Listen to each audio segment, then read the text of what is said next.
back to this Monday, April 2nd edition of Infowars Nightly News. Last Friday, we wrote an article that got linked on the Drudge Report, and it also got picked up in literally hundreds of publications. Climate change skeptics are mentally ill and are in need of treatment, I guess re-education. It's not the first time we've heard things like this. We've also seen newspapers call for the arrest of people that don't believe in man-made global warming. We've seen calls for rationing our society. We've seen calls for violence against people who dare even question. Now, at first, they said that there was absolute consensus by every scientist on Earth that A, global warming was happening, and B, it was man-made. Now they admit that they've basically engaged in a bunch of fraud, but still it's for the betterment of establishing their global government. Now, there's nobody out there who can chronicle all of their dangerous activities like Mark Moreno of ClimateDepot.com, the premier site that chronicles all of this information. And whereas we can laugh at these authoritarians, and sometimes it's funny how openly authoritarian they are, we see it as a joke because we love liberty. Listen, they've got the backing of the power structure, as Mark was pointing out to me here when we were during the break about to come back. And so I want him to elaborate on that, because she isn't just one kook saying this. There's so many examples of governments and academics saying this, that this is the move. They want, quote, green fascism. They've said, well, the public's not listening. We've got to have green fascism. So this is the new authoritarianism. This is the major push by academics, government minions, corrupt corporations. This is the global power grab. They want a global tax. Durbin set that up. And Mark Moreno of ClimateDepot.com is here to break down Professor Carrie Norgaard, who is running around the world saying that we need to basically be locked up. Mark, thanks for coming on short notice on this. This story's gotten a lot of traction. Why is it getting more attention than the hundreds of other professors basically saying the same thing? Well, this is a lady, she's actually at a big conference in London right now with other sort of globalists discussing global warming and environment, and how they're going to be essentially trying to move us toward a global governance in the world. This is a big major paper that this Carrie Norgaard has presented. And what she's saying is we need to identify the conservatives, that essentially there's something wrong with our brains and that we need treatment. And this is being neatly compared to, obviously, Stalin, who used to accuse his political opponents of being mentally ill. And we don't know exactly what kind of treatment Carrie Norgaard is proposing, but we do know that Professor Lau of New York University is now coming out and talking about human engineering. This was just a paper from a few weeks prior to her paper. And this follows on a book by a guy named Chris Mooney called The Republican Brain, the Conservative Brain. He's now looking other mainstream global warming guys who are involved with science bodies in Washington, D.C. that are now being politicized. They're looking at our brains and conservative brains and saying there's something wrong here, and they're trying to analyze it. We actually have a new study out saying that conservatism in general is linked to low brain power. This has all been in the last month, Alex, all these new studies coming out. It's as though the left has decided now to formally and officially transition to saying that if you don't agree with them, we're all mental defectives. And that is where this is going. And we're not, this isn't hyperbole, this isn't alarmism. We now have academic papers accepted in peer-reviewed journals by professors at major universities, presented at major international conferences. This is a frightening time that we're living in. And Mark, words cannot describe it. I mean, how bizarre it is. She says it's racism. I know the EU and England are saying climate denial is Holocaust denial, and they just bring race into it. I remember Obama's people saying, if you're not for government Obamacare, you're racist. I remember seeing a bunch of the different hosts on MSNBC, like Chris Matthews and others. And to someone who is sane, it makes no sense, but they're purely trying to punch buttons and behaving like they're God. They sit up on the mountain and they tell us what we can and can't believe. And they're now having the psychological publications come out and say that you're mentally ill if you don't believe in this. They're really trying to set the stage like Stalin did, arresting his detractors and putting them in mental institutions. Do you think this is going to discredit them, or does that matter because they've got the power structure behind them? No, they do. And we may sit here and laugh at someone like Professor Norgard, but Al Gore has made very similar accusations that global warming skeptics are likened to anyone who opposed, civil rights in the 1960s for black people. We have, people at Grist magazine, a major environmental publication, saying that global warming skeptics need Nuremberg-style trials for, quote, the bastards, for us not allowing, quote, solutions to man-made global warming, openly comparing us to Nazis that we need to be persecuted like they did in Nuremberg, in the Nuremberg trials. We have NASA's lead scientists saying it's crimes against humanity, the idea that we're not fighting global warming. We have RFK Jr., who's come out and said global warming skeptics are traitors and treasonous. And this goes on and on. We have state climatologists who are fired because they don't toe the line on this. We have UN scientists who've resigned in disgust. They do not allow dissent. And we've known that for years. But what the new development here is, and it's really getting creepy. It is much deeper than we can even scratch the surface here. We have people like Professor Stephen Running who come out and identified the 5 stages of grief, why global warming skeptics don't accept global warming, that essentially we're in the denial stage because it's such an overwhelming problem. We refuse to accept that life as we know it is coming to an end. They've all put on their amateur psychiatric boxes, and they're now going after our brains. And they're now openly advocating human engineering, shrinking us, psychiatric drugs for us. This is what Stephen Lau, professor from SUNY State University of New York, their university are coming out and proposing psychiatric drugs so that we won't want to eat meat. And now, of course, we have Ms. Professor Norgard calling for treatment. This is now, I can't even put words on this because the comparisons are so obvious. My headline at Climate Depot has it up there: Nazis, Stalin. I mean, I don't like to throw those historical comparisons around, but there's really nothing short of that is appropriate here. That's who did it. The communist Chinese, the communist Russians, the Nazis all used the psychiatrist. But let's talk about the nightmare face of tyranny, that face of evil. She is saying, arrest us or put us in a psychiatric facility, and she's very, very proud of herself. But in some of these photos we've seen, I mean, just looking at her, I don't like to get on somebody looks, but her eyes look like someone that is a stereotypical loon. I mean, I'm sorry. In fact, guys, can you put the photo back up, the big one? I mean, I don't go off a book's cover. No, not that one, the other one. I mean, she let me. I'm sorry, I shouldn't even go there. Yeah, all I can say is people can look at the photo for themselves. She seems very proud. Has many photos available of herself on the web. But I don't think that's the issue here. The issue is the fact that she has elected herself the ability to recognize us mental defects, people who don't believe global warming is human caused and a major threat to our planet, and the fact that she thinks we need treatment. Her university, University of Oregon, could not be prouder of her. They issued a breathless press release on this, on her new study. So no, this is just pure excitement. It's wonderful. People that want to actually have peer-reviewed science and people that don't like forged documents are evil. Put them in a psychiatric facility, and then you show her, and she literally looks like everything you associate with somebody with an IQ below room temperature. I mean, she looks like she's got 100 cats in her house and has never seen a man she doesn't hate. It conjures up images of these women, that make their boys sit on the toilet, For the record, I'm not saying any of those comments. I don't want to get into her. I'm not getting into her appearance. But I will say this. This is on the heels of the latest developments right now. There's a new study. You probably remember this from Al Gore's. Al Gore's producer, Lori David, did the children's book that showed showed CO2 leading temperature, exactly opposite of what all ice core data has shown. It's actually temperature goes up and then CO2 follows. Well, now a new study is coming out. They've got rid of the medieval warm period years ago. In fact, It was called the inconvenient medieval warm period. They had to get rid of it. Now they deny its existence, the global warmers. Now they're coming out with a new study reversing that trend, and they're going to claim in the ice core that the new historical data shows that CO2 now leads temperature.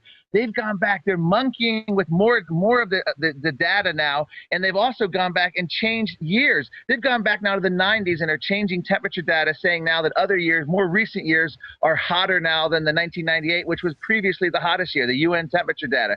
So this is all this psychiatric stuff on the heels of them going back, changing the historical record. NASA has been caught now changing and making the 1930s cooler than at current temperatures so they can show a warming trend more pronounced. Imagine if a financial firm on Wall Street went back to the 90s or the 1980s and said, hey, we're going to make our revenues lower back then so we can show more profit over the last 30, 40 years. That's what they're doing. On the heels of all this, what people are calling openly climate fraud, they're now coming in and now going after our brains. They're calling for human engineering. They're calling for genetic alteration, and they're calling for treatment for us mental defectives. This is a movement. You could say it's in its last throes of desperation, but my fear is it's getting into its more solidified phase where they're now getting more and more power, and they're realizing that now is the time to act, and they're really going after any and all dissent from the orthodoxy on this. And this is a very scary time when you see the data being tampered and now major publications and respected global warming activists being treated with respect by both the media, by international conferences, calling for treatment for anyone who disagrees. This is a frightening time in which we live. And, of course, all these top academics and others are saying ration cards, make everybody pay more. We had the Austin City Council say, yeah, we want to increase your power bill by 80%. And they said it's for the earth. You should pay more. No, really, it's for a special consortium connected to Obama that shut down the other power plants who's going to make more money. So, so these foreign corporations come in, cut off our power, and then want to almost double charge us. I mean, it is just, it has nothing to do with it. Look, we know they have these academics that get off on the funding and the power trips and the discussions of, you know, arrest Lord Monckton, you know, kill people, you know, drug us, put us in straitjackets. And I know we laugh at it, but you're right. They've got the power, but above, you know, just kind of the dimwits that are on power trips as, you know, the soldiers of trendiness, above that, who's steering the agenda overall? Well, this is still very much, you know, Maurice Strong is going to be at this upcoming Rio summit, and I'll be going there. Yes, I'm going to take the sacrifice of going to the beaches of Rio in June to attend this new UN Earth Summit. It's going to be a 20-year follow-up to the abomination that the first George H.W. Bush went to legitimize, agreed the United States, which brought about Agenda 21, which brought about the Kyoto Protocol. We have nothing but the first George Bush to thank for this United Nations legacy. So much of this is emanating from there, from the top of that, and they're going to now roll climate change into species extinction, deforestation, resource extraction. And the United Nations, he who controls carbon controls life. Well, he who controls all aspects of life is going to control life. And that's what the UN is now achieving, striving for.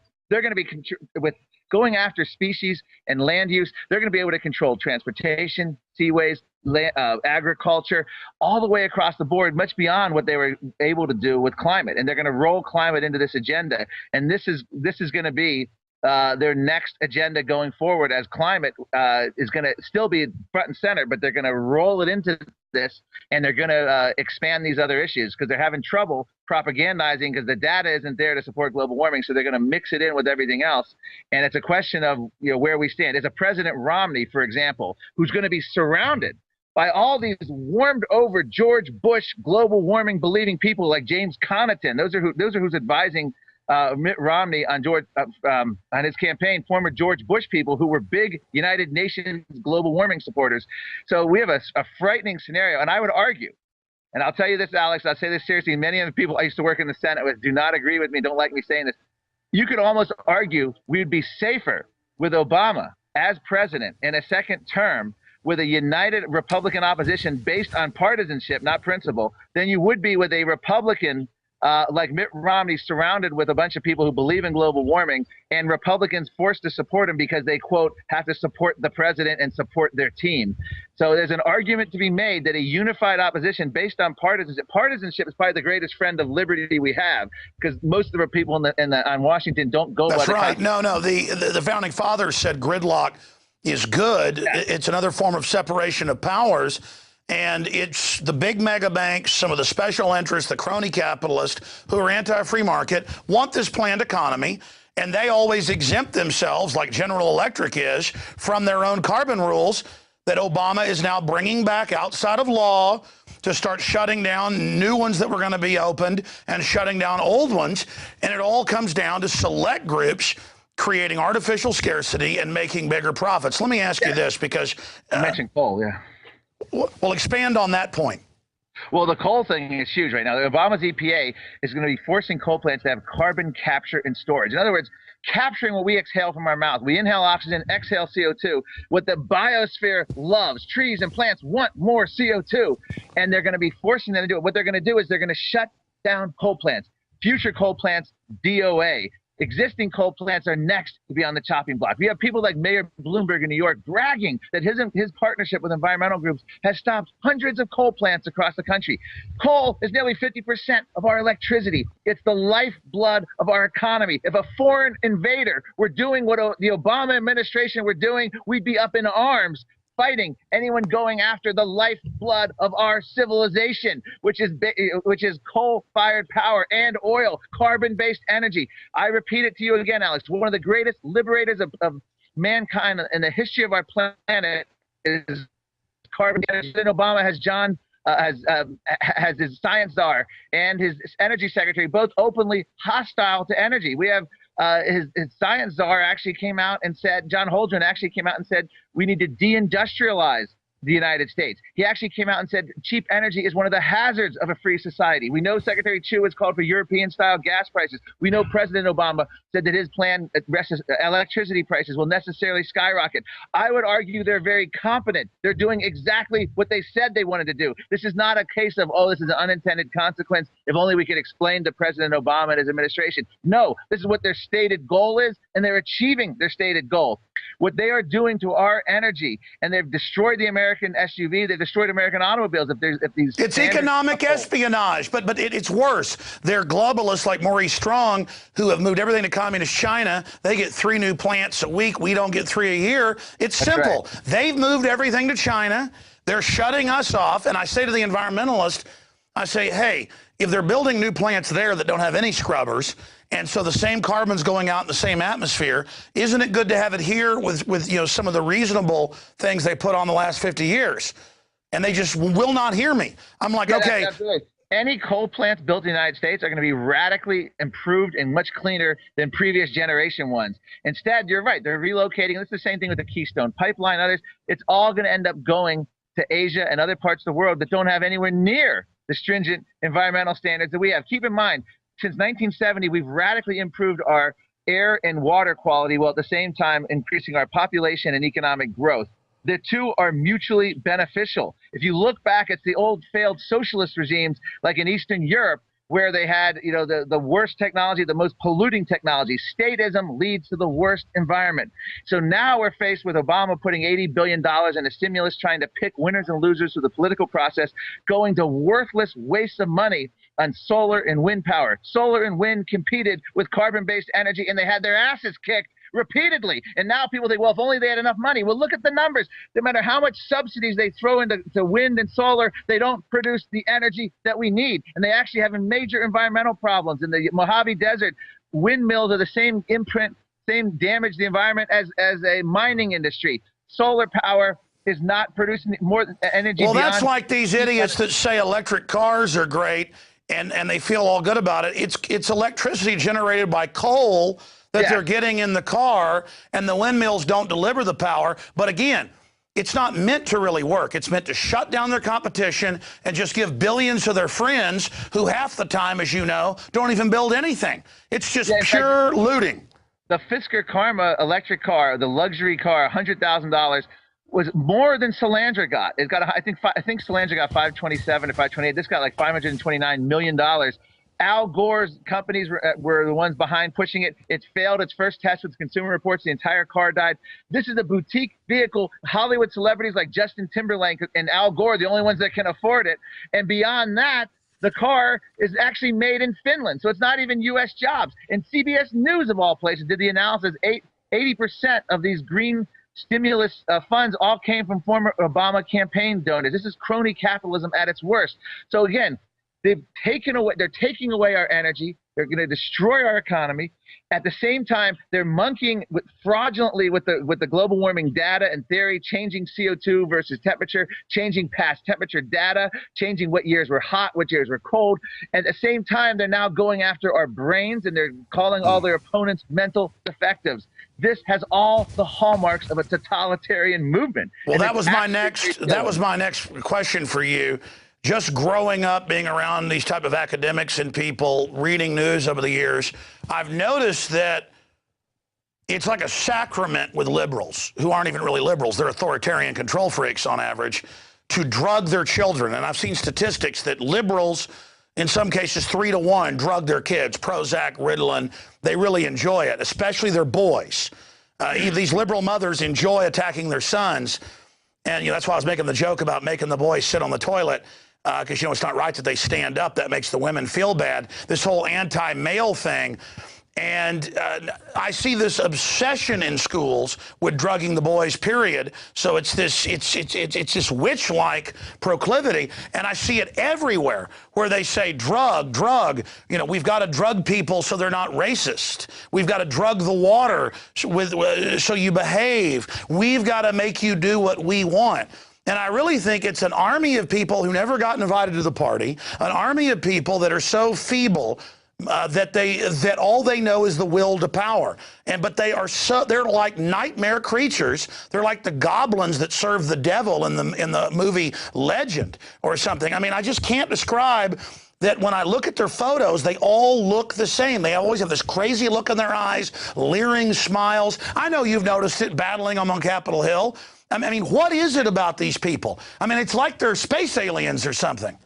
Well, I interviewed Peter Singer years ago, the Princeton bioethicist.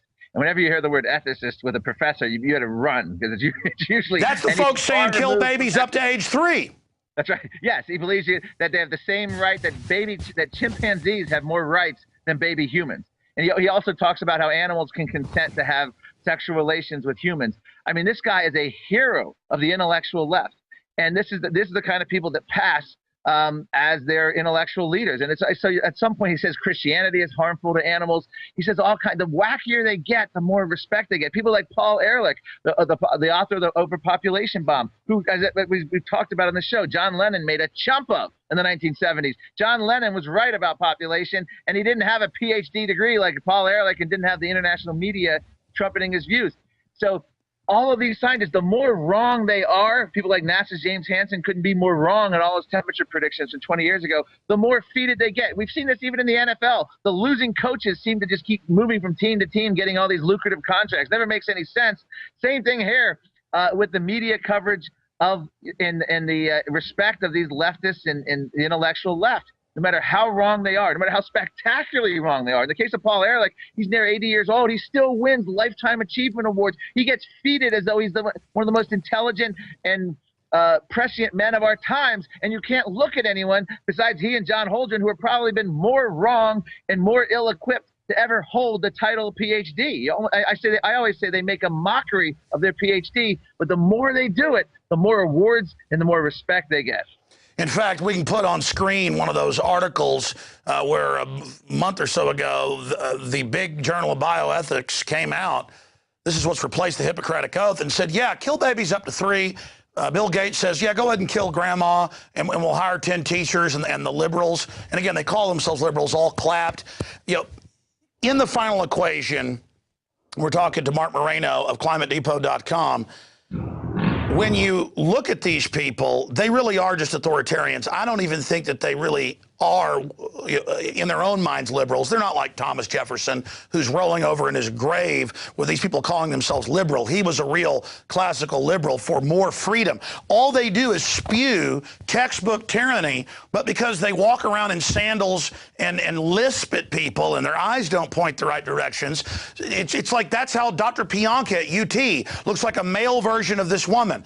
Eyes don't point the right direction, can hardly talk, but walks around lisping, talking about exterminating 90% of humanity, and looks like a troll. And so we're supposed to go, oh, kill me, you're the Superman. I mean, there's something weird about people that look and act like trolls that can hardly talk, always talking about what trash we are. So here's my question, dealing with eugenics. What do you call these people? Because they're not liberals. They're obsessed, as you know, with population control. Everybody's crud but them. The world's too overpopulated. Well, if it's too overpopulated, why don't they do the world a favor? I'm not telling them commit suicide, but before they cut the power off to Africans and literally kill hundreds of millions, you know, the sleeping pills are in the medicine cabinet. Well, yeah, it's funny. There actually is a movement called the Voluntary Human Extinction Movement. And I think these are people, they actually don't advocate killing themselves. I think they advocate not reproducing, which I don't think a lot of people would have a problem with, given that they have such a misanthropic view of the world. But, you know, you asked if they're just totalitarian. The bottom line is Nancy Pelosi went to China and said we need a complete inventory in every aspect of our lives to combat global warming. UK, you referred to this, has a proposal for a carbon ration card where your employer would monitor your home energy use, your train travel, your airline travel, and if you go over your exceeded amount, you get taxed. If you're under, you get a credit. We have a German climate advisor who's actually come out and wants a CO2 budget for every man, woman, and child on the planet, monitored presumably by international agencies. No, I got to stop you. I got to stop you. No more single-family homes. And when you mention the airline stuff, they've already begun the global tax. I just want to point out they have the power. Yeah. They're doing this. That's why they're so arrogant. They're putting the carbon taxes in. They're moving. They got the smart meters. They admit that now will control our houses. I mean, in California, they openly tried to do that. The government would control your thermostat. And actually, the New York Times said it was like an episode out of Outer Limits. The New York Times actually had some honest. So who are they? How do we stop these maniacs? I mean, what is their end game? Well, the problem I have is they need real opposition. And if you look at the modern Republican Party today, it's not real opposition to anything they're proposing. And that's why I get so frustrated. It's like if you could actually oppose these people on principled, ideological, in-their-face grounds, we could achieve victory. Instead, most of this stuff happens behind the scene. We're losing our shower heads, our dishwashers, our washing machines, our toilets, our SUVs, our electricity. All of it's happening mostly through bureaucracies behind the scenes. Republican leaders are mostly silent. People like Mitt Romney have former George Bush advisors who buy into the entire man-made global warming thing and praise the United Nations science. And so I don't know. I mean, we don't have a real opposition party to what is happening there right now at our government. And it's the only thing I can think of is public awareness, and the public has to. That's how we defeated the climate bill. It wasn't even the Tea Parties. It was the town hall meetings. Democrat congressmen went home to their districts. Exactly. And that's where we're turning the tide. So they're getting desperate, saying arrest them, put them in psychiatric facilities, drug them, charge them, because they know we're kicking their butts. So we've come from behind. It's now basically at halftime. In the last 2 minutes, Mark, other points that you think are key for people to know. How do we beat these monsters? Well, I mean, this is, the brain thing. There's a book out called by Chris Mooney about the Republican brain. And this is a sort of a soft version. They're analyzing what makes conservatives tick, what makes global warming skeptics tick. And by the way, I will note that at Climate Depot, we have a whole report on liberal, left-wing, in many cases anarchist scientists and professors who are absolutely global warming skeptics. So many on the left can't stand it. They actually say this is akin to big state corporatism, and they say that this is a made-up thing of the white upper middle class in the world. The idea of man-made global warming. So many of the left is shedding this, especially the libertarian left.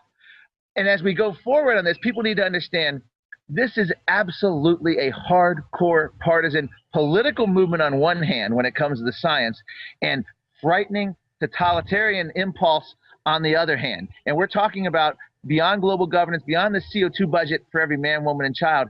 These things are proposed with the rights for Mother Earth that are coming out of United Nations climate conferences.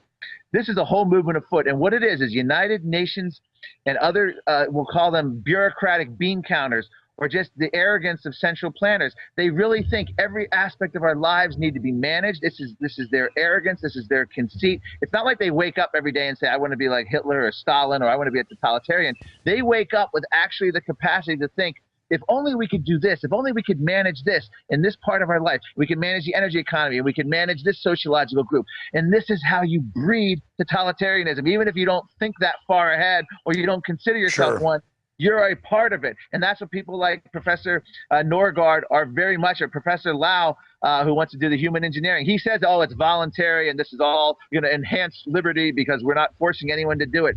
But once you go down that road, nothing's voluntary. How do you even ethically start those kind of experiments? We have a guy named Professor Donald Brown from Stanford, who's a climate ethicist, who says it's now unethical to oppose global warming solutions. We have the United Nations has said it's, quote, criminally irresponsible. This is what they're on record in 2007, criminally irresponsible to deny man-made global warming. These words mean something. When you have Al Gore at the UN conference, I don't know if you recall this, but they were trying to ask him questions. You had armed UN jackbooted thugs stopping people from asking Al Gore questions at the Copenhagen conference in 2009. This is a frightening development. They are in this. This is all in for them, this environment, climate. They're going to be expanding it to species coming up at Rio Summit in June. And I'd love to talk to you from there, Alex. I'll be there for about a week in Rio at this conference. And this is going to be a big to-do, because they're going to be doing the shift back to sort of generalized environmental issues and endangered species. Sure. No, can't wait to see your coverage from that at climatedepot.com. Of course, we'll have you on at Infowars.com and, of course, in the nightly news as well. But again, when you say you can't find words to describe it, this is happening because the global elite, the big mega banks that are anti-free market, they want a managed economy. And that's why no matter how much they get exposed, they keep moving forward. They just throw out their little, academics as their cannon fodder because they'll stumble forward into the intellectual machine gun fire. But I agree with you. It is time to get people involved against these people because, again, there's like a spirit about them, the way they look, the way they act. And I know you're saying that, well, it's not like they wake up and want to be authoritarian. If you look at the whole environmental movement that they've taken over the last 60 years, as you know, it's always been about global government and authoritarianism. So I think that, that's just their cover. It's just the authoritarianism is coming out now because they love running everything. Yeah, in fact, Václav Klaus, the president of the Czech Republic, has said it best. With the fall of communism, the greatest threat to human liberty is what he calls ambitious environmentalism. Enough said. He said it. They are the new totalitarians after the communists fell. This is what their mission is. This is what their goal is. And you mentioned all the other scares. No matter what the scare, global cooling, overpopulation, DDT, Amazon rainforest disappearing, every environmental scare always had the same exact solutions: more government control, more regulations, more limits on human freedom. It didn't matter what the problem was. And that's the irony of this whole thing. It's always about whatever they can get to achieve their ends, and it's about them managing other human beings. It's about the intellectual left doing social engineering and doing economic engineering and natural world engineering and planning and being in charge of everything. Look at the geoengineering. They say, oh, it's secret, we're doing it, we're going to control the weather. I mean, it's just everything. It's like a comic book bad guy tries to do the stuff they do. It's like, what's a comic book bad guy do? He does A through Z. Well, A through Z, double checked. I got to throw this caveat out because I probably won't talk to you because you're so busy until you get down there to the Maurice Strong UN World Government Conference you're going to be covering. And hopefully you guys don't get roughed up like you and Lord Monckton have before. How is it going with their global carbon tax through the airlines? I know India is saying no, China's saying no. How is it going on their other moves to just put arbitrary taxes on? I mean, it looks to me like the world is starting to figure out this is a scam. Yeah, in fact, the good news is you mentioned those countries. Australia is bailing out on much of this. Canada just recently is bailing out on this. The United States has completely bailed on the international treaty, even under President Obama. When I say completely, meaning they're just paying it lip service at the moment. So internationally, everything's just ground to a halt. That's why I think this UN summit coming up in Rio is going to try to regenerate everything. And again, this is something Republican presidents have supported. I was at the last one in Johannesburg, South Africa, 2002. President Bush sent Colin Powell. Here's the situation. Colin Powell showed up and got booed by the UN audience. Well, President Mugabe got cheered. The man who was seizing white-owned farms in formerly Zaire in Africa. They were seizing white-owned farms as a sort of reparations for slavery. He was the hero of the UN summit, and Colin Powell was booed as, you know, and I think George Bush should have went himself and ridiculed the conference. The problem is George Bush and his father have all basically bought into most of the it was his dad at the 92 conference, right? Yeah. Yes, it was. And his dad brought us the legacy of Agenda 21. His dad brought us the legacy of the Kyoto Protocol. And, you know, again, it really concerns me about the Republican standard bearer likely to be Mitt Romney that's going to have all of these same Bush advisors surrounding him, as he's already got him as campaign advisor. ClimateDepot.com, Mark Moreno. I'll leave you with this. Good people don't ever stand up till stuff gets really bad. And people are starting to wake up because it's gotten bad. Like you said, they're moving fast. It's going to get a lot worse. In the final equation, no amount of straitjackets and drugs is going to stop us. These people have been exposed for what they are, a bunch of authoritarian bootlickers, and we're going to defeat them. Thank you so much, and good luck down there. Via con Dios when you're down there in Rio. All right. Thanks a lot, Alex. Thanks for the time, Mark. Okay, wow. thanks. Wow. Incredible interview there. And I just want to thank Mark Moreno for coming on the show tonight with us. That's it for this edition of Infowars Nightly News. Great job of the crew. Please go research everything he was talking about. It's all true and worse. The frustration is here. It's just so authoritarian, so corrupt, so wicked. The UN and all its crimes. I mean, this is such a nightmare. And I don't want to be ruled over by a bunch of authoritarian trendies. Okay, with their UN peacekeepers. I mean, you read Agenda 21, you read the UN biological diversity assessments and stuff. It's something out of Hunger Games. I mean, these people are dangerous, and there's never enough power for them. Great job with the crew. We'll see you back here tomorrow night, 7 o'clock Central.